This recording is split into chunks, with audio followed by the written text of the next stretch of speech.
بسم اللہ الرحمن الرحیم۔ السلام علیکم۔ یہ کتاب آپ کے لیے کاشان بصیرت کے یوٹیوب چینل کی جانب سے ریکارڈ کی جا رہی ہے۔ کتاب کا نام ہے مجالس المومنین، تالیف شہید ثالث علامہ قاضی نور اللہ شوستری صاحب۔ اب ہم کتاب کا پارٹ نمبر 14 پڑھیں گے۔ صفحہ نمبر 213، مجلس دوم، مشہور شیعہ قبائل و اقوام کا تعارف۔ قبیلہ اوس و خزرج، یہ دونوں انصار کے بڑے قبیلے ہیں اور ان کی اسلامی خدمات اور ان کے جذبہ ایثار کی داستانیں قرآن مجید اور احادیث نبویہ اور تاریخ کے اوراق میں موجود ہیں۔ یہ دونوں قبیلے بالعموم اور حضرت سعد بن عبادہ خزرجی اور ان کی اولاد امجاد بالخصوص امیر المومنین علیہ السلام کی محبت میں راسخ تھے۔ شارح قاضی میر حسین شافعی لکھتے ہیں، جب امیر المومنین علیہ السلام جنگ صفین کے لیے روانہ ہوئے تو 90,000 فوجی آپ کے ہم رکاب تھے، جن میں سے 800 انصار مدینہ تھے اور 900 افراد بیت رضوان والے تھے۔ حضرت امیر المومنین علیہ السلام نے اوس و خزرج کی تعریف میں یہ شعر ارشاد فرمایا: اوس و خزرج وہ لوگ ہیں جنہوں نے مہاجرین کو پناہ دی اور انہیں اتنا کچھ دیا گیا جتنا کہ انہوں نے راہ اسلام میں خرچ کیا ہے۔ بنو حنیف، یہ قبیلہ دیہات نشین عربوں پر مشتمل ہے۔ حضرت رسالت مآب صلی اللہ علیہ وسلم کی حیات طیبہ میں انہوں نے اسلام قبول کیا تھا۔ اس قوم کا سردار مالک بن نویرہ تھا، جو کہ ایک بہادر اور فصیح و بلیغ شخص تھا، اور حضرت رسول خدا نے اسے اس کی قوم کے صدقات وصول کرنے پر مامور کیا تھا، اور وہ احسن انداز سے اپنی ذمہ داری کو پوری کرتے رہے۔ بنو حنیف محبان علی تھے۔ جب رسول خدا صلی اللہ علیہ وآلہ وسلم کی وفات ہوئی اور لوگوں نے حضرت ابو بکر کو خلیفہ منتخب کیا تو انہیں یہ سن کر بڑا دکھ ہوا۔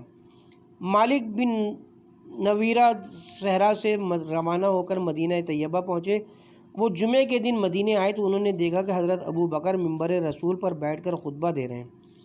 وہ یہ منظر دیکھ کر برداشت نہ کر سکے اور حضرت ابو بکر سے کہا: ابو بکر، اپنے نفس پر طاقت سے زیادہ بوجھ نہ ڈالو اور اپنے گھر کے گوشے میں جا کر بیٹھ جاؤ اور اپنے گناہ کے لیے مغفرت طلب کرو اور حقدار کو اس کا حق لوٹا دو۔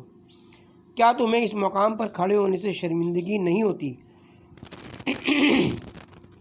جس مقام پر اللہ اور رسول نے تیرے علاوہ کسی اور شخص کو منسوب کیا اور روز غدیر نے کسی کے لیے کوئی حجت و عذر باقی نہیں رکھا؟ اور کیا تم یہ بات بھول گئے ہو کہ تم نے علی کو السلام علیکہ یا امیر المومنین کہہ کر سلام کیا تھا؟ اے گروہ مہاجرین و انصار، اگر تم نے حق کو حقدار تک نہ لوٹایا تو معاملہ شدت اختیار کر لے گا۔ جب حضرت ابو بکر نے مالک بن نویرہ کی تند و تلخ تقریر سنی تو کہا: مالک، خاموش رہ، تو سابقین میں سے نہیں ہے اور نہ ہی تو نے راہ اسلام میں کوئی مجاہدہ کیا ہے۔ مالک نے ان سے کہا: بھلا مجاہدے سے تیرا کیا تعلق ہے کہ تو دوسروں پر افتخار کر سکے؟ اور تیری پوری قوم بنی تیم نہ تو جاہلیت میں محترم تھی اور نہ اسلام میں محترم ہے۔ تیری قوم دوسری قوموں کی ہمیشہ سے دم چھلا رہی ہے۔ حضرت ابو بکر نے حاضرین سے کہا: خدارا میری مدد کرو اور ایڑیوں پر پیشاب کرنے والے اس بدو کو مجھ سے دور کرو۔ یہ سن کر چند افراد اٹھے اور مالک کو دھکے دے کر مسجد سے نکال دیا، اور مالک بن نویرہ انہیں دھمکیاں دیتے رہے۔ نماز سے فارغ ہو کر حضرت ابو بکر اپنے گھر گئے تو خالد بن ولید کو اپنے پاس طلب کیا، اور خالد اور مالک کے درمیان زمانے جاہلیت میں قدورت پائی جاتی تھی۔ حضرت ابو بکر نے خالد بن ولید سے کہا: اپنے ساتھ ضروری فوج لے کر بنی حنیف پر حملہ کر دو اور مالک بن نویرہ کو ممانعت زکوٰۃ کے الزام کے تحت قتل کر دو اور اس کی قوم کو قید کر لو، کیونکہ اگر مالک زندہ سلامت رہے تو یہ ہمارے معاملات میں ہر وقت مداخلت کرتا رہے گا۔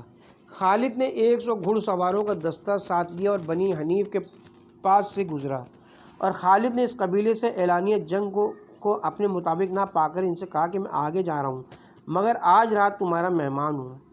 مالک بن نویرہ اور اس کے خاندان نے انہیں مہمان سمجھ کر خوب خاطر تواضع کی، اور آدھی رات کے وقت خالد نے اٹھ کر سوئے ہوئے مالک کو موت کے گھاٹ اتار دیا۔ پھر اس نے اپنے لشکر کو حکم دیا کہ ان پر حملہ کر دو۔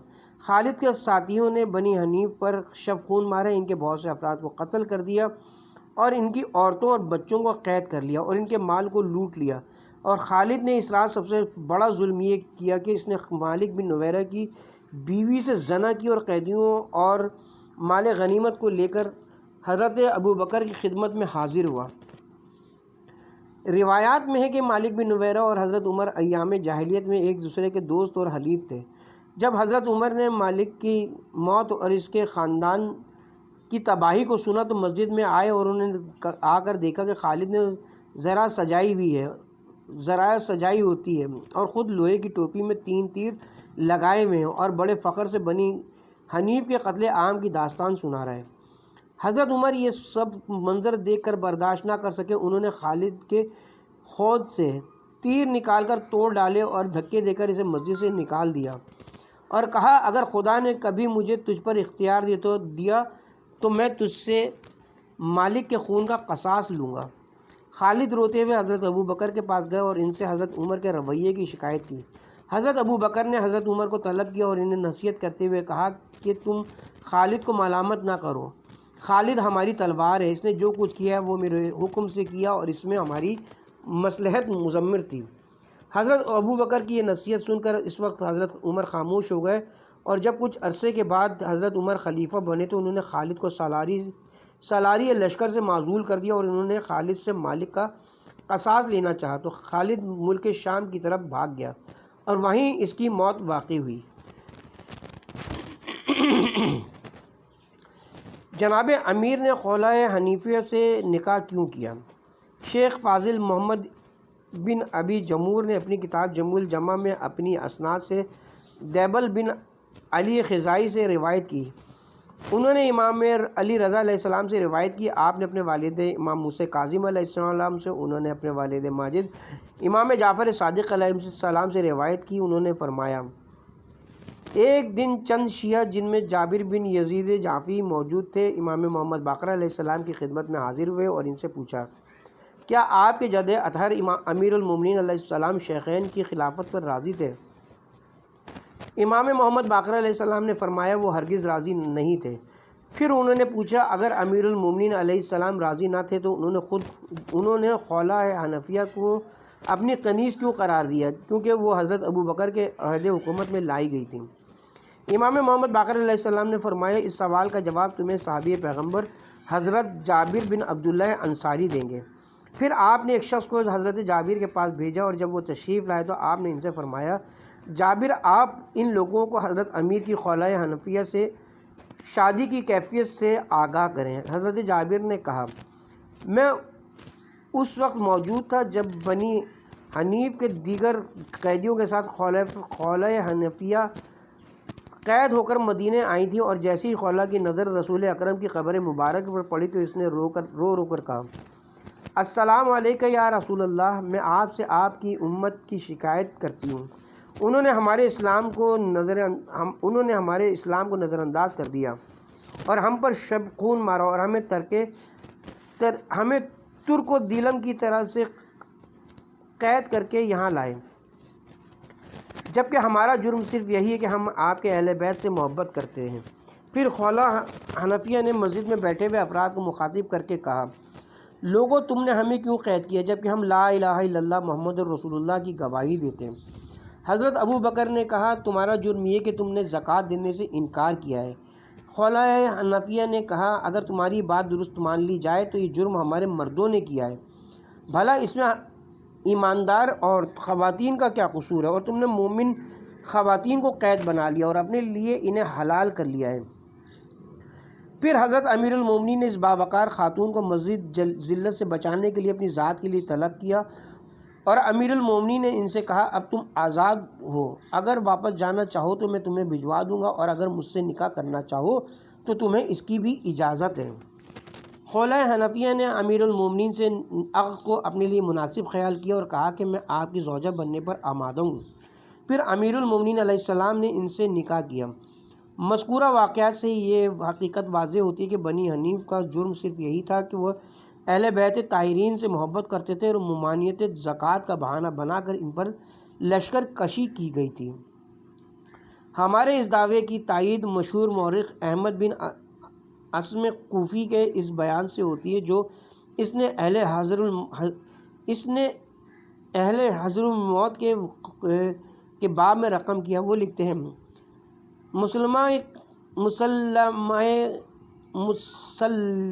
مسلمہ کا قذاب کے قتل کے بعد حضرت ابو بکر نے زیاد بن وسید انصاری کو حضرت حضر الموت کندہ اور حنین کی طرف روانہ کیا کہ لوگوں کو ان کی خلافت سے آگاہ کرے اور ان سے ان کی بیعت حاصل کرے۔ اس وقت کندہ قبیلہ کا سردار اشعث بن قیس تھا۔ اس نے خلافت ابو بکر کو تسلیم کرنے سے انکار کر دیا اور کہا کہ جب تمام مسلمان ان کی خلافت پر جمع ہو جائیں گے تو ہم بھی اس وقت انہیں تسلیم کر لیں گے۔ اس کے برعکس بعض قبائل نے زیاد بن وسید کی تائید کی اور ان کے ہاتھ پر حضرت ابو بکر کی بیعت کی۔ چند دن گزرنے کے بعد زیاد بن وسید نے لوگوں سے کہا آپ لوگ زکوٰۃ دیں تاکہ میں اسے حضرت ابو بکر کے پاس بھیج سکوں کیونکہ انہیں اپنے لشکر کے لیے رقم کی اشد ضرورت ہے۔ لوگوں نے زکوٰۃ ادا کی اور زکوٰۃ میں بہت سے جانور جمع کیے۔ زیاد نے زکوٰۃ کے جانوروں کی پہچان کے لیے ان پر نشان لگا دیے۔ اسی اثنا میں ایک جوان زیاد کے پاس آیا اور کہا کہ آپ کے عاملین نے زکوٰۃ کے عنوان سے میرا ایک اونٹ یہاں لے آئے ہیں اور وہ اونٹ مجھے بہت عزیز ہے۔ آپ مہربانی کر کے وہ اونٹ مجھے واپس کر دیں اور میں اس کے بجائے دوسرا اونٹ دینے پر تیار ہوں۔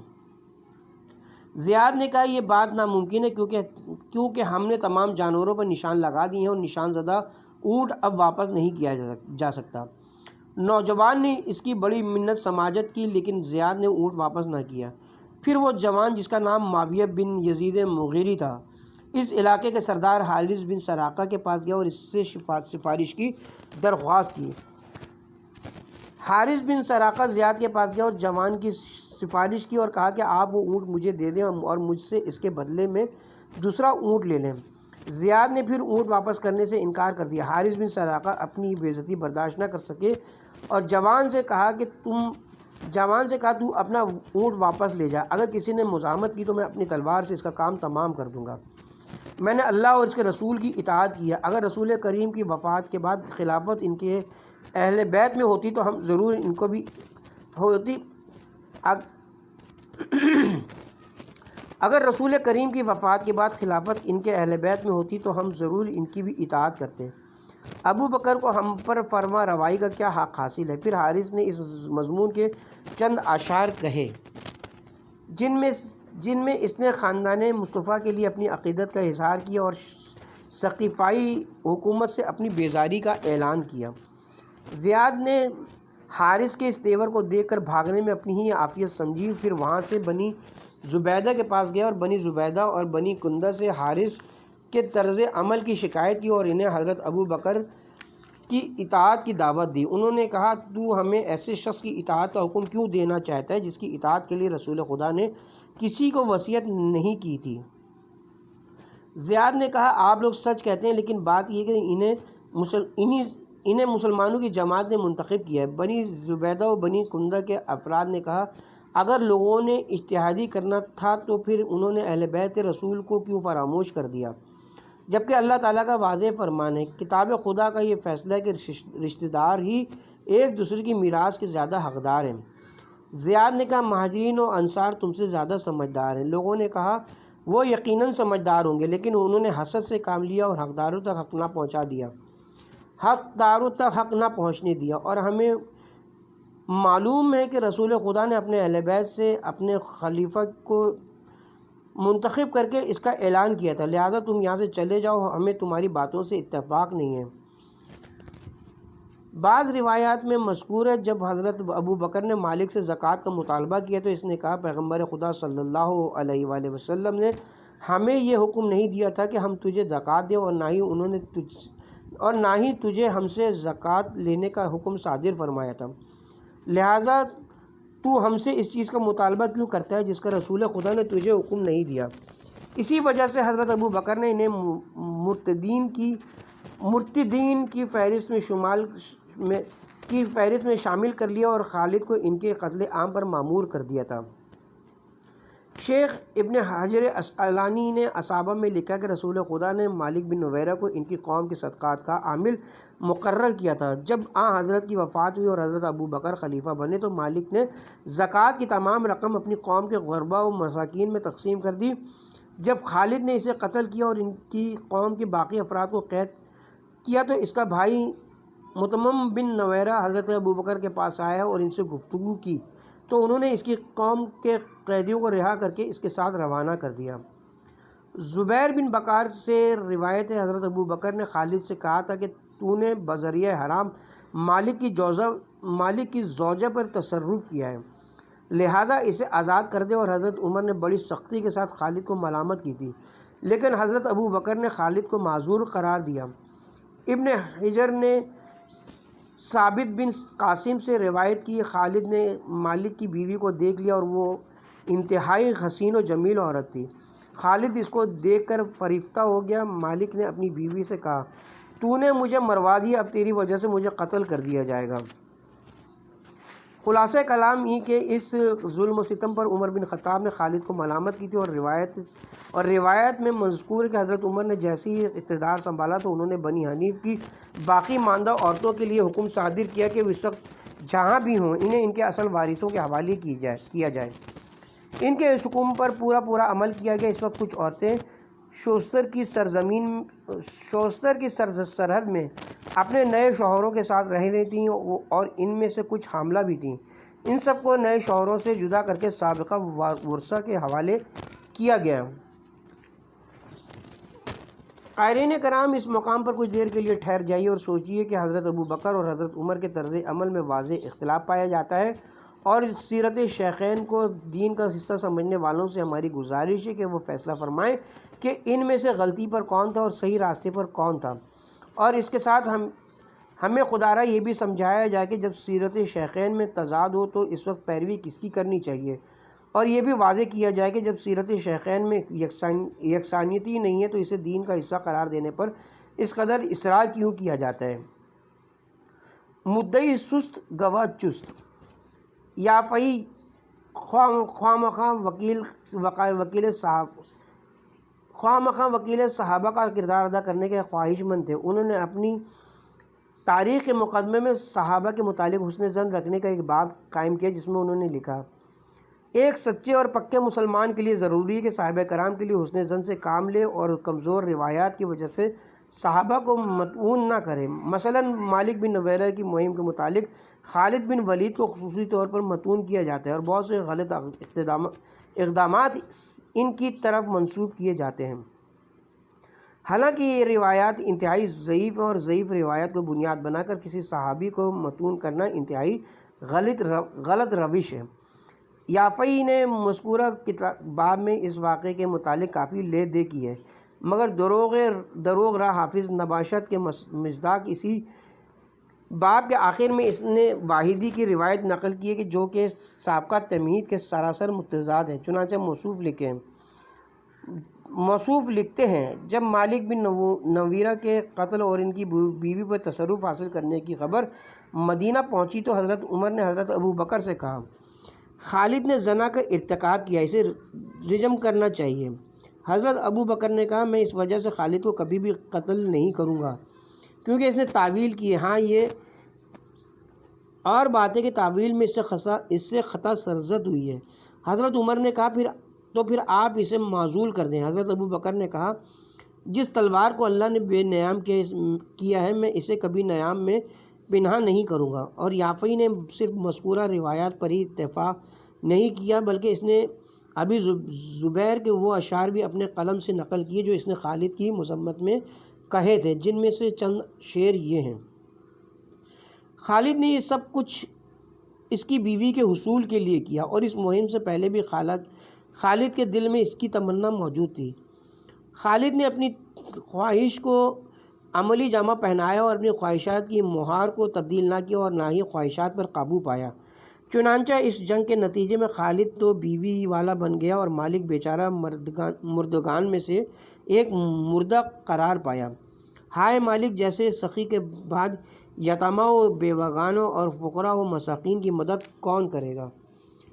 واضح ہو کہ شرف صحابیت میں خالد اور مالک دونوں برابر ہیں اور شرف سبقت دونوں میں سے کسی کو بھی حاصل نہیں ہے، اور رسول مقبول کے ہم رکاب ہو کر کسی بھی جنگ میں ان دونوں کی شرکت ثابت نہیں ہوتی۔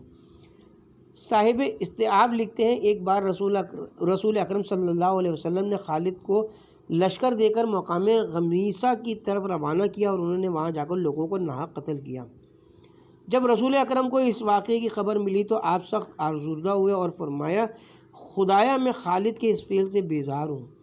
آپ خالد اور مالک کا فرق ملاحظہ فرمائیں۔ حضرت صلی اللہ علیہ وسلم نے خالد کو مہم پر روانہ کی تو اس سے اظہار برات فرمایا، جبکہ حضرت نے مالک بن نویرہ کو صدقات کا عامل مقرر کیا اور وہ آپ کی زندگی میں کئی سال تک اس عہدے جلیلہ پر کام کرتے رہے، مگر حضرت نے نہ تو اس سے کبھی اظہار برات کیا اور نہ ہی اسے اس عہدے سے معزول کیا۔ اس کے باوجود مالک جیسے صحابی کو قتل کرانے کا خلیفہ کے پاس کیا جواز تھا؟ زیادہ سے زیادہ اس مظلوم کے لیے یہی جواز پیش کیا گیا کہ وہ مانع زکوٰۃ تھا۔ اس سے قبل اصحابہ کی روایات سے ہم یہ ثابت کر چکے ہیں کہ مالک زکوٰۃ کا منکر ہرگز نہیں تھا، البتہ وہ حضرت ابوبکر کو زکوٰۃ نہیں دینا چاہتا تھا اور اس نے زکوٰۃ کی جمع شدہ رقم اپنے ذاتی مصارف میں استعمال کرنے کے بجائے اپنی قوم کے غرباء و مساکین میں تقسیم کر دی تھی۔ خدا را انصاف سے بتائیں کہ کیا اپنی قوم کے غرباء و مساکین کو زکوٰۃ دینا فعل حرام ہے، اور کیا اس فعل کی وجہ سے وہ واجب القتل قرار دیا جا سکتا ہے اور اس کی پوری قوم گردن زدنی ٹھہرتی تھی؟ شیخ اجل عبد الجلیل رازی نے کیا ہی اچھا لکھا ہے، جس سینے میں فرزند ابو طالب کا بغض و عناد ہو وہ سینہ توفیق پروردگار اور ہدایت و سعادت اور کمال بصیرت اور ضیاء انصاف سے محروم ہو جاتا ہے۔ اس کے بظاہر نیک نظر آنے والے کسی بھی فعل پر اعتماد نہیں کرنا چاہیے۔ دشمن علی کے نیک اعمال بھی ریاکاری پر محمول ہوتے ہیں۔ ہر شخص پر حسن ظن نہیں کرنا چاہیے۔ اللہ تعالیٰ اور انبیاء و اولیاء کے متعلق حسن ظن ضروری ہے، ان کے علاوہ باقی لوگوں پر اندھا دھند حسن ظن نہیں کرنا چاہیے، بلکہ انہیں خوب آزمانا چاہیے، ورنہ کسی نہ کسی آزمائش کے بغیر حسن ظن سے بہت سے مسائل پیدا ہوتے ہیں۔ صاحب احتجاج نے امام زین العابدین علیہ السلام سے روایت کی اور حضرت کا یہ فرمان انتہائی اعجازی حیثیت کا حامل ہے، اسی لیے ہم اسے بینہی نقل کرنے کی سعادت حاصل کرتے ہیں۔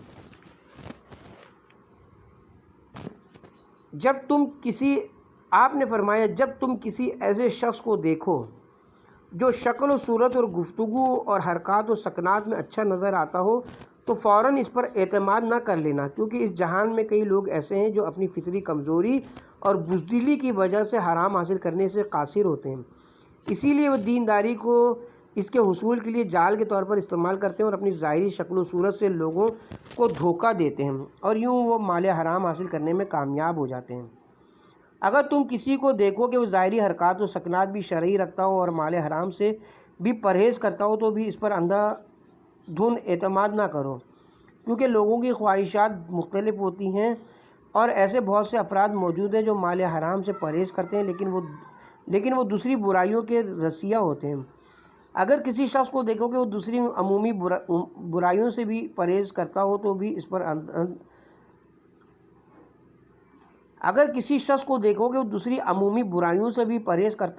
اس پر اندھا دھند اعتماد نہ کرو اور دیکھو کہ اس کے عقل کے تقاضے کیا ہیں، کیونکہ ظاہری محرمات سے بچنے والے لوگ بھی بہت ایسے ہوتے ہیں جو محرمات سے کنارہ کشی اختیار کر لیتے ہیں لیکن پختہ عقل کی طرف رجوع نہیں کرتے اور یوں اپنی اصلاح کرتے کرتے جہالت کی وجہ سے سب کچھ تباہ کر بیٹھتے ہیں۔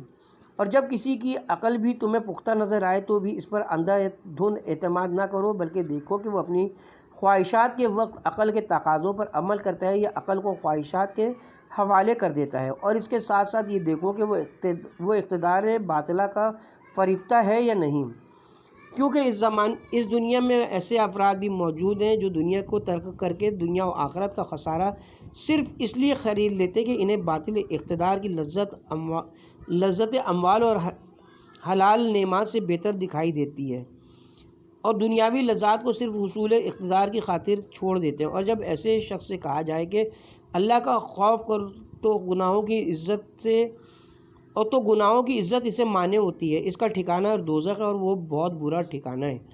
وہ اندھے ناقے کی طرح سے ادھر ادھر ٹامک ٹوئیاں مارتا رہتا ہے اور آغاز باطل اس کی مہار کو تھام کر اسے خسارے کی آخری حد تک پہنچا دیتا ہے، اور اللہ اسے اس کی سرکشی میں ڈھیل دے دیتا ہے اور اس میں اندھا دھند ہو جاتا ہے۔ اس کی سرکشی میں ڈھیل دے دیتا ہے اور وہ اس میں اندھا ہو جاتا ہے۔ چنانچہ ایسے افراد پر اللہ کا غضب ہے اور خدا نے ان پر لعنت کی اور ان کے لیے ذلیل کرنے والا عذاب تیار کیا ہے۔ آگاہ رہو، ایک کامل و اکمل اور بہترین شخص وہ ہے جو اپنی خواہشات کو اللہ کے فرمان کے تابع کر دے اور اپنے اعضاء و جوارح کو اللہ کی رضا کے حصول میں لگا دے، اور حق کی خاطر اگر اسے ذلت بھی برداشت کرنی پڑے تو وہ اس ذلت کو باطل کی عزت سے اپنے لیے بہتر سمجھے، اور جو اس حقیقت کو دل و جان سے سمجھ لے کہ حق کے لیے تھوڑی بہت تکالیف کا برداشت کرنا ہمیشہ کی نعمت کا موجب ہے اور دنیاوی خوشیاں حاصل کرنا ابدی عذاب کا سبب ہے۔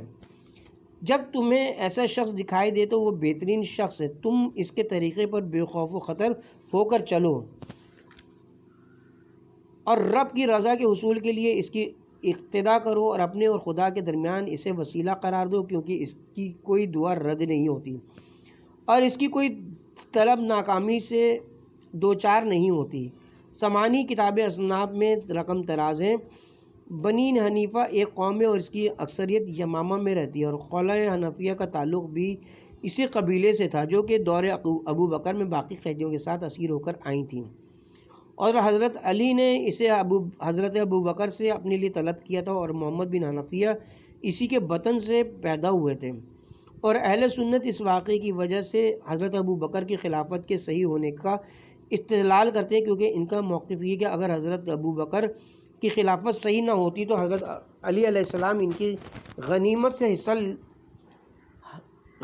حصہ حاصل نہ کرتے۔ مؤلف کہتے ہیں کہ سمانی کا اعتراض صحیح نہیں ہے، کیونکہ نمبر ایک، ہم اس تقسیم اور غنیمت کو سرے سے جائز نہیں سمجھتے، جیسا کہ سابقہ اوراق میں اس کی وضاحت کی جا چکی ہے۔ نمبر دو، حضرت علی علیہ السلام نے اسی لیے خلا کو آزادی دی تھی کیونکہ وہ ان کی تقسیم اور غنیمت کو جائز نہیں سمجھتے تھے، اور اس کے ساتھ ساتھ دوسرے سے اس خلافت کو بھی جائز نہیں سمجھتے تھے، اسی لیے انہوں نے اس خاتون کو آزادی دے کر پھر اس سے نکاح کیا، اور کسی آزاد عورت سے نکاح کرنے میں کوئی قباحت نہیں ہے۔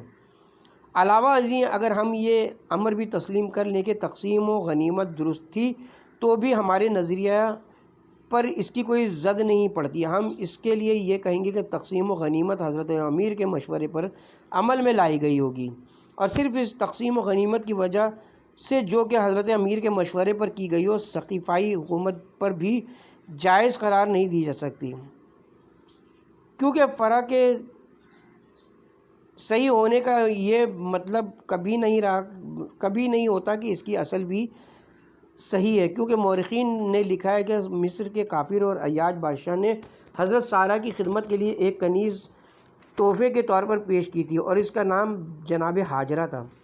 بعد میں وہ حضرت ابراہیم کی زوجیت میں آئیں اور حضرت اسماعیل علیہ السلام کی والدہ ماجدہ بنیں۔ کیا حضرت ہاجرہ کو قبول کرنے اور اسے زوجیت کا شرف دینے سے مصر کا عیاش بادشاہ صحیح شخص قرار دیا جائے گا؟ ہرگز نہیں۔ تو یہاں بھی فرع درست ہے اور اصل درست نہیں ہے۔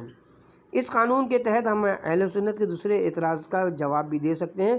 برادران اہل سنت ہمیشہ مذہب شیعہ پر یہ اعتراض کرتے رہتے ہیں کہ حضرت علی علیہ السلام نے حضرت ابو بکر کی اقتداء میں نماز پڑھی تھی۔ اگر حضرت ابو بکر کی خلافت غلط تھی تو حضرت علی نے ان کے پیچھے نماز کیوں پڑھی؟ اس کے جواب میں ہم یہی کہیں گے کہ پہلے تو مسند صحیح سے ثابت نہیں ہے کہ حضرت علی جناب امیر علیہ السلام نے رسول خدا صلی اللہ علیہ وسلم کے علاوہ کسی دوسرے کے پیچھے نماز پڑھی ہو۔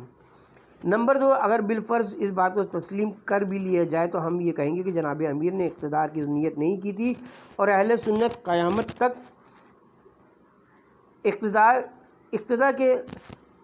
جناب امیر نے اقتداء کی نیت نہیں کی تھی، اور اہل سنت قیامت تک اقتداء کے الفاظ کسی کتاب سے ثابت نہیں کر سکتے۔ تو تو حضرت امیر المومنین علیہ السلام کی نماز تو اپنے مقام پر صحیح ہوگی اور البتہ جو آپ کے آگے کھڑا ہوگا اس کی نماز باطل ہوگی۔ اہل سنت کی طرف سے آیت کی غلط تعبیر۔ علماء اہل سنت بنی حنیف کو مانع زکوٰۃ قرار دے کے انہیں مرتد کہتے ہیں اور حضرت ابو بکر کے اس اقدام کو قرآن مجید کی اس آیت کا مصداق قرار دیتے ہیں۔ سورہ معاہدہ آیت نمبر 54۔ ایمان والو، تم میں سے جو کوئی اپنے دین سے پھر جائے تو اللہ عنقریب ایسا گروہ لائے گا جن سے اللہ محبت کرتا ہوگا اور وہ اللہ سے محبت کرتے ہوں گے۔ مومنوں کے لیے نرم اور کافروں کے لیے سخت ہوں گے۔ اللہ کی راہ میں جہاد کریں گے اور کسی ملامت کنندہ کی ملامت سے نہیں ڈریں گے۔ چنانچہ فخر الدین رازی نے اس آیت مجیدہ کے ضمن میں لکھا، یہ آیت مذہب شیعہ کے نظریات کو باطل قرار دیتی ہے کیونکہ مرتدین سے جہاد حضرت ابو بکر نے کیا تھا اور اللہ تعالیٰ نے وضاحت فرمائی ہے کہ جو گروہ مرتدین سے جہاد کرے گا وہ اللہ کا محبوب اور محب ہوگا۔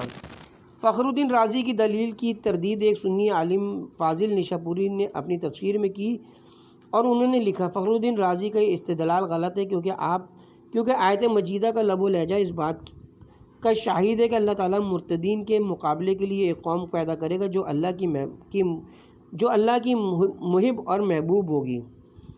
آیت کے الفاظ بذات خود شاہد ہے کہ نزول قرآن کے وقت اللہ کی وہ محب اور محبوب قوم موجود نہ تھی، بلکہ اللہ نے اسے پیدا کرنے کا وعدہ کیا، جبکہ حضرت ابو بکر اور ان کے تمام ساتھی نزول آیت کے وقت موجود تھے۔ اسی لیے رازی کی دلیل باطل ہے۔ اس سے مراد وہ افراد ہیں جو آخری زمانے میں مہدی علیہ السلام کی نصرت و مدد کریں گے۔ مؤلف کتاب حاضہ کہتا ہے کہ فاضل نشاپوری نے اگرچہ یہ خوبصورت بحث کی ہے، لیکن ہم سمجھتے ہیں کہ مرتدین سے مراد ناقصین و قاصدین و مارقین کے گروہ ہیں، جن کے متعلق پیغمبر اکرم صلی اللہ علیہ وسلم نے حضرت امیر کو پیشگوئی کرتے ہوئے فرمایا تھا کہ عنقریب ان تینوں گروہوں سے تمہیں جنگ کرنا پڑے گی، اور حضرت علی کے محاربین کی اکثریت خلفائے ثلاثہ کے حامیوں پر مشتمل تھی، اور یہی وجہ ہے کہ جنگ جمل میں حضرت امیر نے مذکورہ آیت کو پڑھ کر فرمایا تھا، اس آیت کے اہل افراد سے آج سے پہلے جنگ نہیں ہوئی تھی اور میں نے ہی اس قوم سے جنگ کرنی ہے۔ علاوہ ازیں اگر مذکورہ آیت پر غور کیا جائے تو اس میں یہ الفاظ ہمیں نظر آئیں گے، اللہ ان سے محبت کرتا ہوگا اور وہ اللہ سے محبت کرتے ہوں گے۔ جنگ خیبر میں رسول خدا نے فرمایا تھا، میں کل اس مرد کو ضرور علم دوں گا جو اللہ اور اس کے رسول سے محبت کرتا ہوگا اور اللہ اور اس کے رسول اس سے محبت کرتے ہوں گے۔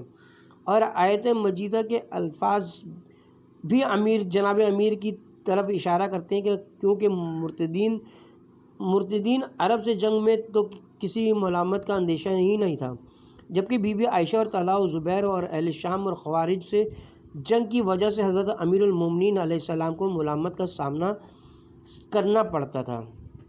اس کے ساتھ ہی یہاں پر پارٹ نمبر 14 کا اختتام کرتے ہیں۔